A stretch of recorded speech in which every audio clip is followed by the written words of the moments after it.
नमस्कार मेरे प्यारे मित्रों, सरकारी गुरुकुल पे आप सभी का हार्दिक स्वागत है। दोस्तों, आप सभी के लिए अच्छी खबर है कि अगर आप एसएसबी या फिर सीआरपीएफ ट्रेड्समैन एग्जाम की तैयारी कर रहे हैं तो आज की क्लास इस सेशन के अंदर हम जीके के टॉप प्रीवियस ईयर क्वेश्चंस करने वाले हैं और ये सभी क्वेश्चंस पिछले एग्जामों में बार बार पूछे जा चुके हैं।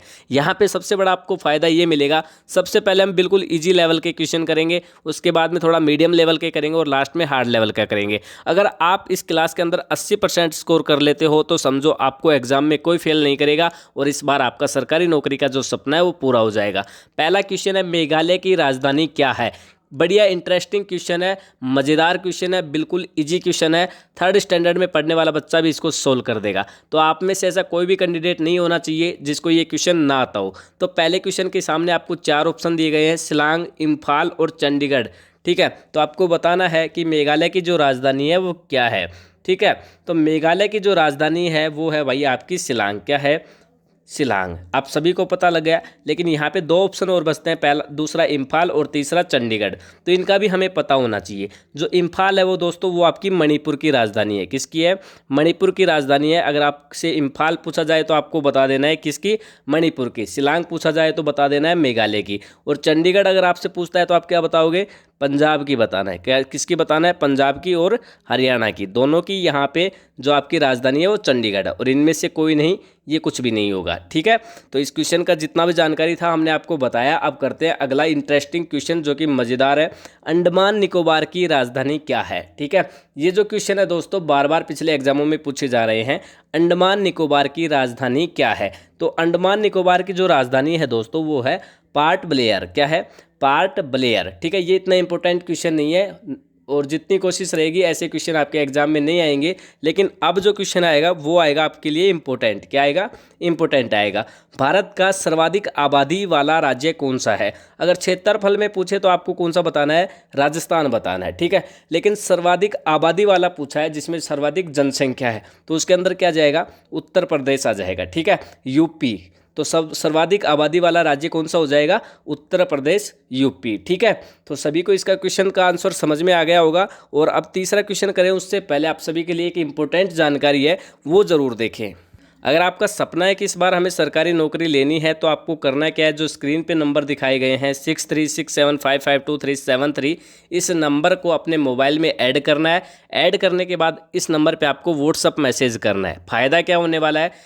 फ़ायदा आपको ये मिलेगा कि सभी विषय के नोट्स यहाँ पे अवेलेबल हैं। जिस बंदे का मैथ कमज़ोर है उसको मैथ के नोट्स लेने हैं, जिसका रीजनिंग कमज़ोर है रीजनिंग के लेने हैं, जिसका जीके कमज़ोर है उसको जीके लेना है, जिसको हिंदी कमज़ोर है उसको हिंदी लेना है। फ़ायदा सबसे बड़ा तो ये है कि एक सब्जेक्ट के नोट्स आपको केवल 20 रुपये में मिल जाएंगे। अगर आपका मैथ कमज़ोर है तो 20 रुपये में मैथ लीजिए, पढ़िए, अपनी तैयारी मजबूत बनाइए और एग्ज़ाम को पास करिए। जो सरकारी नौकरी का सपना है उसको पूरा कीजिए।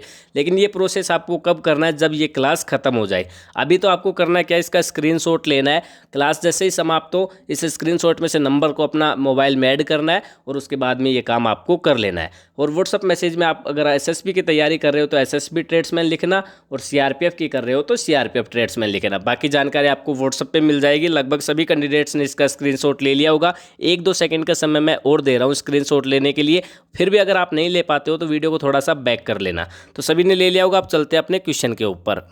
ये आया आपके लिए important, most important question. Dronacharya पुरस्कार किसे दिया जाता है? देखिए, पुरस्कार काफ़ी सारे होते हैं लेकिन उनमें से एक होता है द्रोणाचार्य पुरस्कार, और ये किसको दिया जाता है? ठीक है, इसका आपको पता होना चाहिए। 4 ऑप्शन आपके सामने। खेल के जो खिलाड़ी होते हैं उनको दिया जाता है, या फिर खेल का जो कोच होता है उनको दिया जाता है, लेखक को दिया जाता है, या फिर इनमें से कोई नहीं। इनमें से कोई नहीं तो होगा नहीं, बच गए 3 ऑप्शन। 3 ऑप्शन में से होगा ऑप्शन सेकंड, जो कि होता है खेल के कोच को। जो खेल खिलाड़ियों को सिखाने वाला, खिलाने वाला जो कोच होता है उसको दिया जाता है भाई द्रोणाचार्य पुरस्कार। ठीक है, तो अगला क्वेश्चन करते हैं। अगला मोस्ट इंपॉर्टेंट क्वेश्चन है, कौन सा सागर ऑस्ट्रेलिया और न्यूजीलैंड को अलग करता है? तो ऐसा कौन सा सागर है भाई जो ऑस्ट्रेलिया और न्यूजीलैंड को क्या कर देता है? अलग अलग कर देता है। उस सागर का नाम आपको बताना है।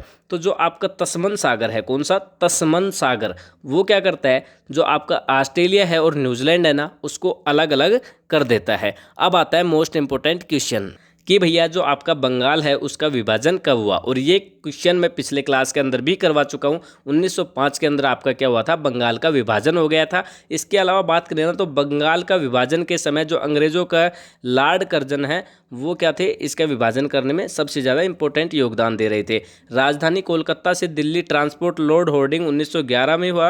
राज हड़प नीति लॉर्ड डलहौजी। राज हड़प नीति के सर्वप्रथम ब्रिटिश राज में मिलाया गया राज्य सतारा था। 1857 के विद्रोह के समय viceroy Lord Corning.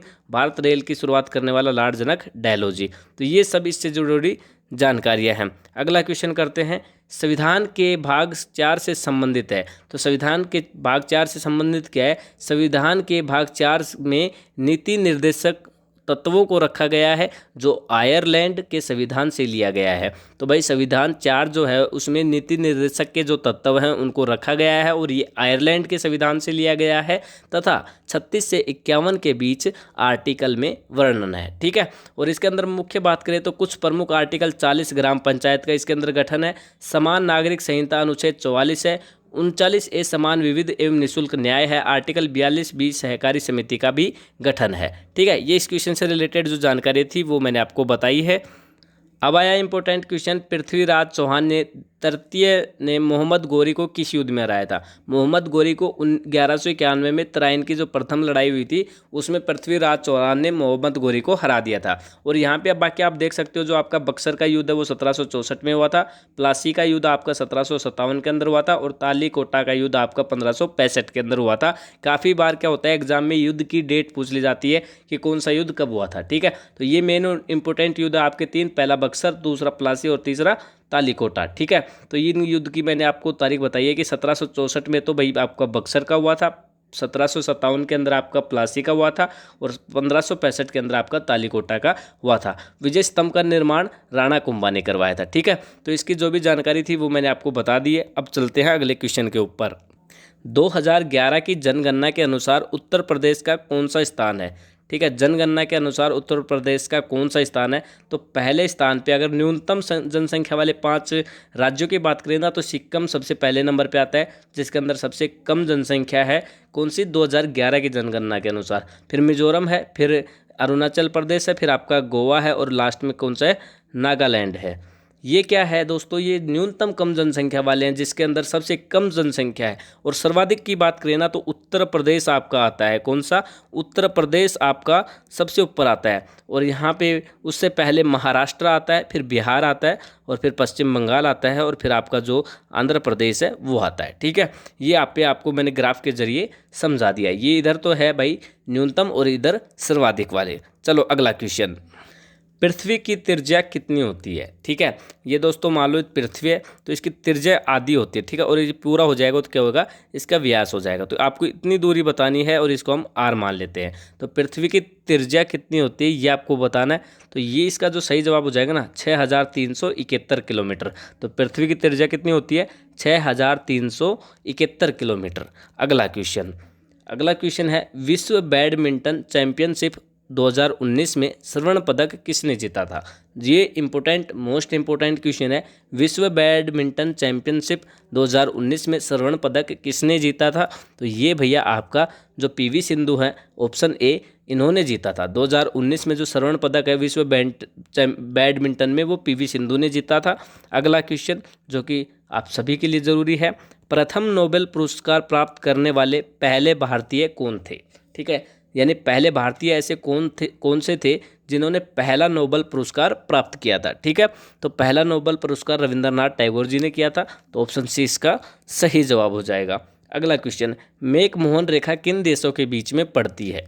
Make Mohan रेखा दोस्तों जो आपका भारत और चीन है, 2 देश हैं, पहला भारत दूसरा है चीन, इसके बीच में पड़ती है। ठीक है, तो आप इन दोनों देशों में से कौन से देश से बिलोंग करते हो ये आपको कमेंट बॉक्स में बताना है। ठीक है, और मेरे हिसाब से 100% होगा कि सभी इस क्वेश्चन का जवाब कमेंट बॉक्स में करेंगे कि आप भारत से हो या चीन से हो। ठीक है, सभी को बताना है। अगर आप भारत से हो तो प्राउड के साथ आप कमेंट करना, रोजर फेडरर किस खेल से संबंधित है। ठीक है, ये आपका HW है, होमवर्क है। सभी को इसका जवाब कमेंट बॉक्स में बताना है, ना मिले तो सर्च करना, उसके बाद में वीडियो के कमेंट में कमेंट करना। ठीक है, मैं देखता हूँ कितने लोग कमेंट करते हैं इस क्वेश्चन का जवाब। तो सभी के कमेंट का इंतजार रहेगा। फिर मिलते हैं नेक्स्ट वीडियो, नेक्स्ट अच्छी क्लास के साथ। प्रीवियस ईयर क्वेश्चन करवाते हैं या क्या करवाते हैं वो तो क्लास में ही पता लगेगा, लेकिन आप सब्सक्राइब वगैरह करके रखना, लाइक करके रखना, और कमेंट तो आप करोगे ही।